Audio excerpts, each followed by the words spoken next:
Mujeres y su palabra, juntas en la luz, cada verso nos abraza. Dios está entre nosotras.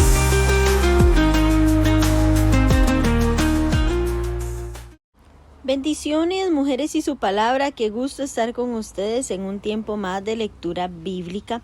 Hoy continuamos leyendo el libro de Jeremías. Estamos en el capítulo 21. Vamos a orar para que el Señor nos guíe en este tiempo. Padre Celestial, te damos gracias por un día más en el que nos permites estudiar tu palabra. Te pedimos, Señor, que nos guíes, que nos hables, que nos ministres a través de tus escrituras. Toma el control de la mente, del corazón y del espíritu de cada mujer que va a estar leyendo la palabra en el día de hoy, en el nombre poderoso de Jesús. Amén y amén. Recuerde, mujer, tener su cuaderno, su lápiz, su Biblia abierta para que pueda comprender, para que pueda seguir la lectura, pero también para que pueda anotar lo que el Señor quiere hablar a nuestro corazón a través de su palabra.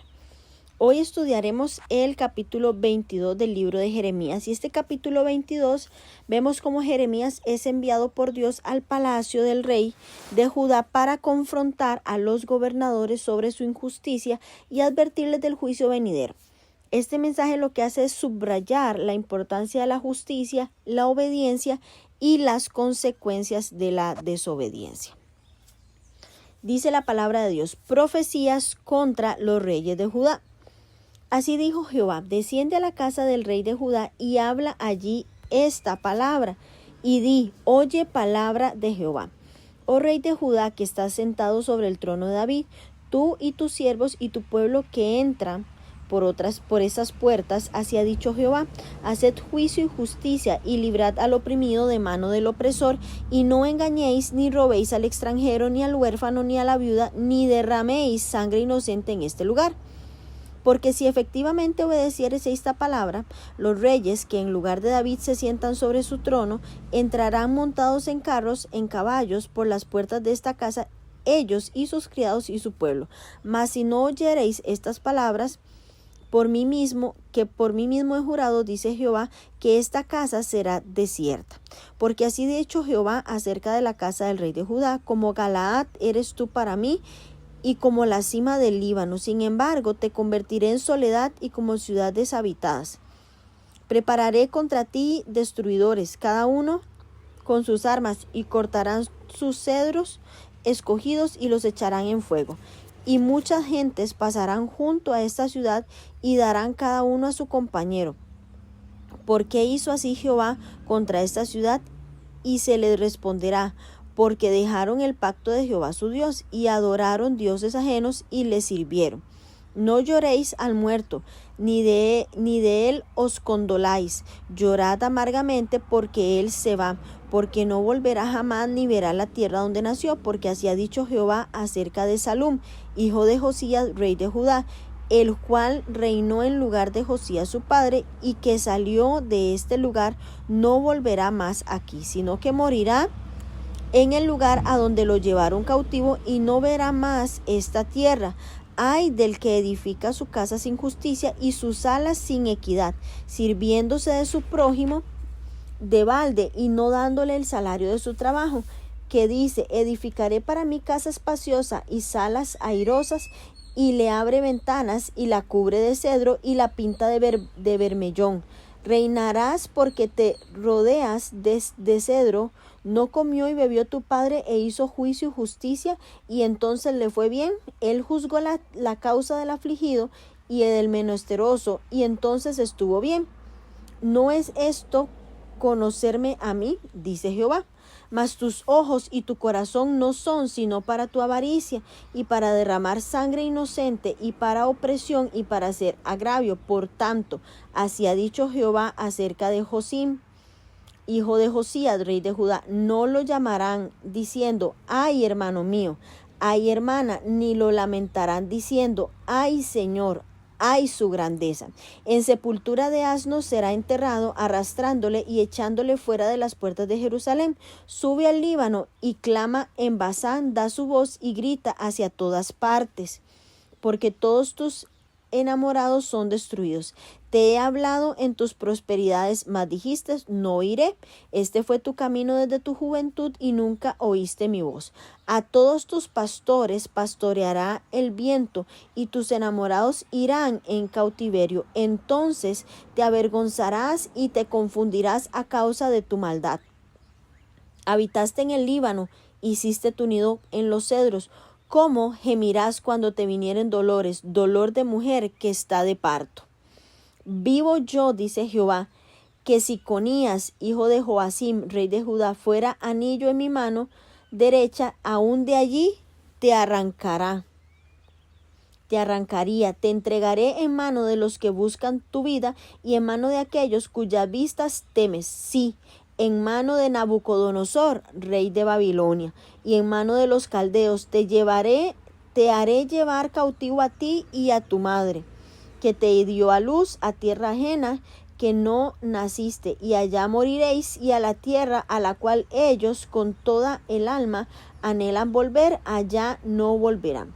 ¿Es este hombre Conías una vasija despreciada y quebrada? ¿Es un trasto que nadie estima? Porque fueron arrojados él y su generación y echados a la tierra que no habían conocido. Tierra, tierra, tierra, oye palabra de Jehová. Así ha dicho Jehová, escribid lo que sucederá a este hombre privado de descendencia.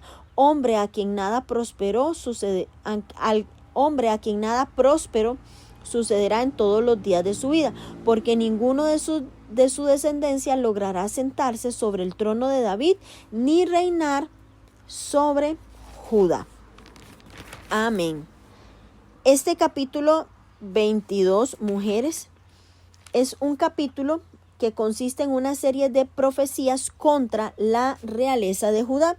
En particular son advertencias y juicios para los tres reyes que siguieron a Josías, que fueron Joacás, Joacim y Joaquín. Lo imperioso de hacer juicio y justicia se reiteró y se amplió para incluir a otras víctimas, el extranjero, el huérfano y la viuda. El derramamiento de sangre inocente fue uno de los pecados más graves del rey Manasés de Judá, que era el abuelo de Josías, y sus bisnietos tal vez hayan seguido su ejemplo. Lo podemos comparar con el libro de Segunda de Reyes, en el capítulo 24, en los versículos del 1 al 4. Entonces Dios envía a Jeremías al palacio del rey para proclamar un mensaje de arrepentimiento. Hagan justicia. El rey y sus líderes son llamados a rescatar al oprimido y no hacer el mal ni violencia al extranjero, al huérfano ni a la viuda, y evitar la injusticia. Vemos la promesa y la advertencia. Si obedecen, sus descendientes permanecerán en el trono, si no, su casa será destruida. Joacim reinó durante 11 años después de la muerte de su padre, que era el piadoso rey Josías. Su vida solo puede describirse como una llena de gran maldad, y sin duda era alcohólico y un hombre cruel y cínico. Sin embargo, aún este hombre despreciable, Dios le ofrecía esperanza. Si estaba dispuesto a ser un padre para su pueblo, a cuidar de los pobres y los necesitados y ejercer un juicio justo en beneficio de ellos, entonces los descendientes de David continuarían ocupando el trono de su padre. Al analizar este versículo, estos primeros versículos, vemos la disposición de Dios para salvar aún al más vil de los hombres. De manera que no solo debemos ver la imagen de un rey malvado, sino que al que se le ofrece un perdón si está dispuesto a ordenar sus caminos, sino también al corazón de Dios lleno de misericordia y compasión. Al hacerlo, podemos nosotras también venir confiadamente en tiempos de necesidad, como nos exhorta el apóstol Pablo en una de sus epístolas. Acerquémonos pues confiadamente al trono de la gracia para alcanzar misericordia y hallar gracia para el oportuno socorro. Las bendiciones o beneficios políticos que podrían resultar de los actos de justicia que agradaban a Dios son las mismas que resultan al del respeto al día de reposo que vemos en Jeremías capítulo 17.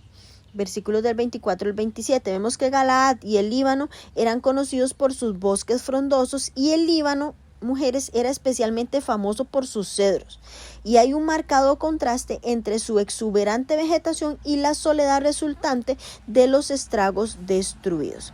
El Señor hace una promesa que repetirá aproximadamente una década después al rey Sedequías, el cual ya hemos estudiado. Y esto pone de relieve los problemas que presenta Jeremías, porque el libro no sigue un orden cronológico. Estas promesas recalcan una verdad. El Señor en toda la Biblia ofrece las mismas oportunidades a generaciones sucesivas. Cuando una generación rechaza la promesa o no es digna de ellas, otra generación recibe las mismas promesas.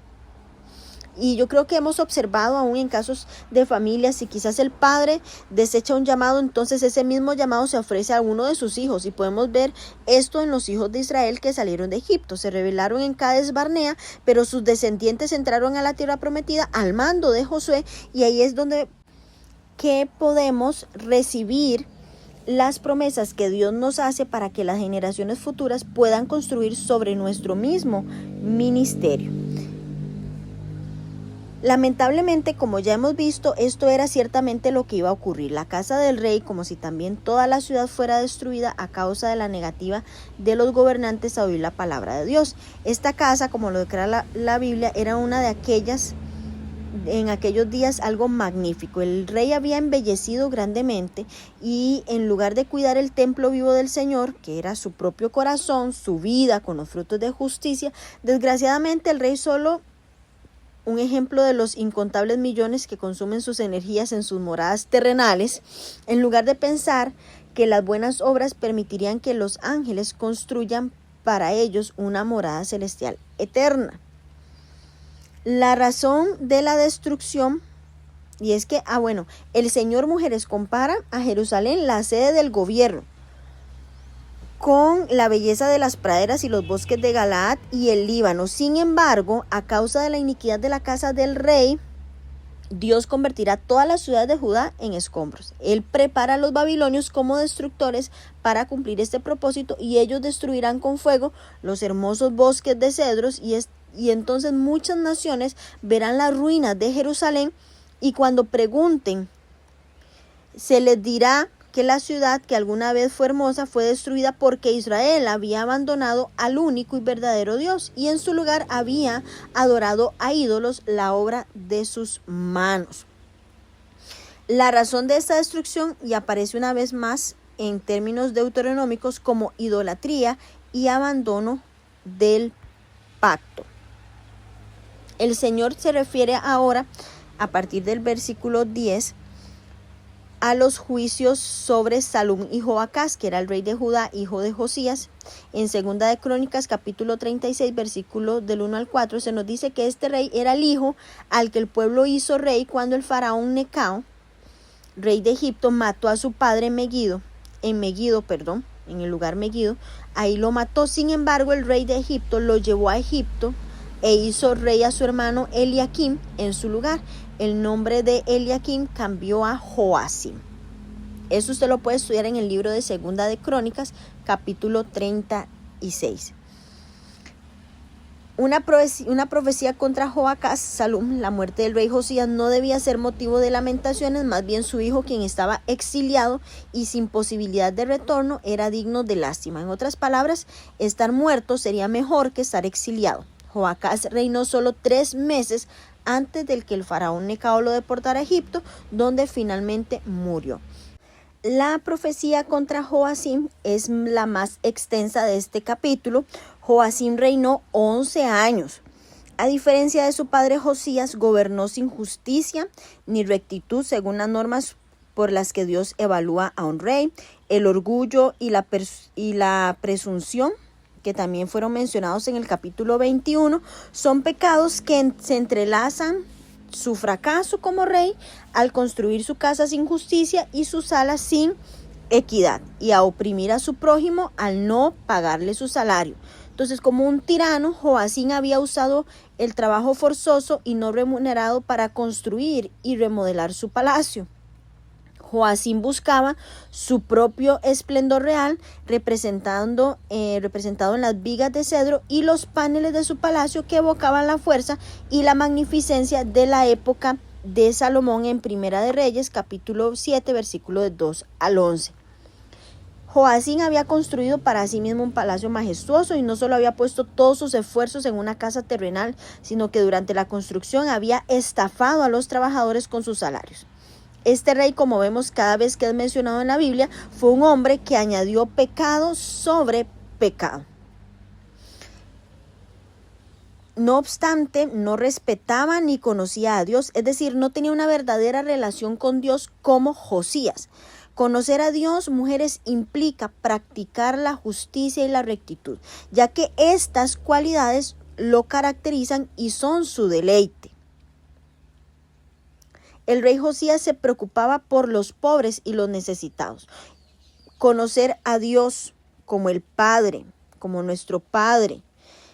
Conocer sus caminos significa que lo conocemos como el Padre de los huérfanos. El obrar con rectitud vale más para Dios que todos nuestros sacrificios. El oráculo final de esta sección que vemos en el versículo 24 es contra Joaquín, también llamado Jeconías o Conías, hijo de Joacim. El Señor describe metafóricamente a Joaquín como un anillo en su mano derecha. Cuando la cara del anillo del sello se presiona en arcilla húmeda o en una cera caliente, deja una impresión única para autenticar o indicar la propiedad de un documento. Tal anillo, como símbolo de autoridad, siempre lo llevaba el rey.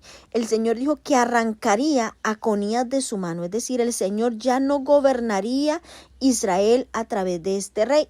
Y el corazón de Joacim se llenó de avaricia, derramó sangre inocente, estafó a sus propios empleados al no pagarles por el trabajo que hicieron. Además, se entregó a la embriaguez y a las mentiras. ¿Qué rey? Por lo tanto, ningún hombre lamentará su muerte, más aún no tendrá ni siquiera un entierro adecuado. Arrojarán su cadáver por las puertas de la ciudad como se entierra a un burro, de manera que en su muerte lo sacaron de su palacio magnífico y no le dieron ni siquiera los honores que le dan a los pobres al morir. Tal fue su destino final, arrojado a las profundidades del infierno para sufrir los tormentos de aquellos que están condenados por la eternidad. Conías sería como una vasija, como un vaso de barro despreciado y quebrado, estrellado en pedazos, un trasto, un envase que nadie estima, que es arrojado violentamente, que es echado a una tierra extranjera, sujeto a sus enemigos. Y este lenguaje concuerda bien con Jeremías capítulo 16, versículo 13, con la señal del quebrantamiento de la vasija de barro, con el exilio como maldición del pacto. Dios convoca a la tierra de forma enfática para ser testigo de la autenticidad de la declaración del profeta. Ser separado de su patria y morir en un país extranjero constituye, mujeres, la peor maldición del pacto. Ninguno de su descendencia, la de Conías, reinará después de él, lo cual era como estar privado de descendencia, la consecuencia más severa que podía experimentar una persona en el mundo antiguo. Este juicio sobre el rey es, muy poderoso. Su destino era no tener descendencia que ocupara su trono. Y usted puede estudiar más sobre esto en Segunda de Reyes, capítulo 25. Hay mucho que reflexionar en este capítulo 22. Y lo primero que quiero que reflexionemos, mujeres, es en practicar la justicia en nuestras acciones diarias. Dios demanda que seamos justos y misericordiosos en nuestra interacción con los demás, especialmente con los más vulnerables. Busca una forma de practicar, de ayudar a alguien en necesidad hoy. Busca apoyar al huérfano, al extranjero o a la viuda. Obedece los mandamientos de Dios. La desobediencia trae consecuencias y lo hemos visto desde que estudiamos Génesis. La desobediencia cierra las puertas de la bendición, pero la obediencia abre puertas a la bendición y a la estabilidad en nuestras vidas. ¿Hay áreas en nuestra vida en la que estoy siendo desobediente? Bueno, identifica esas áreas donde necesitas alinear tus acciones con la voluntad de Dios y haz un cambio intencional. Dios espera que tengamos un liderazgo basado en el servicio. ¿Cómo estoy liderando en mi hogar? ¿Cómo estoy liderando en mi comunidad, en mi iglesia, en mi trabajo? Revisa tus motivaciones. Asegúrate de que tu liderazgo, mujer, esté enfocado en el servicio y no en intereses personales. Dios espera que sirvamos al pueblo con justicia, a nuestro esposo, a nuestros hijos, a nuestra familia, no buscando enriquecernos a costa de otros. Reconoce que Dios es fiel a su palabra. Dios cumple lo que promete tanto en bendiciones como en juicios. Su fidelidad debe inspirarnos a vivir de acuerdo con su voluntad. Memoriza un versículo sobre la fidelidad de Dios hoy y medita cómo se aplica a tu vida. Hoy, mujer, sé un ejemplo de justicia en tu hogar. Y yo sé que a menudo somos quienes establecemos el tono moral o espiritual en nuestras familias. Seamos modelos de justicia, de compasión en nuestro hogar. Busquemos la justicia. Levántate como una líder en tu casa, marcando la diferencia. Y aunque el juicio es una realidad, Dios siempre deja un camino para la restauración. Dios nunca falla. Y hoy tienes la oportunidad de acercarte a Él con un corazón arrepentido. ¿Por qué? Porque Él todavía tiene los brazos abiertos para recibirnos. Las bendigo, mujeres, en el nombre de Jesús. Mujeres y su palabra, juntas en la luz. Cada verso nos abraza, Dios está entre nosotras.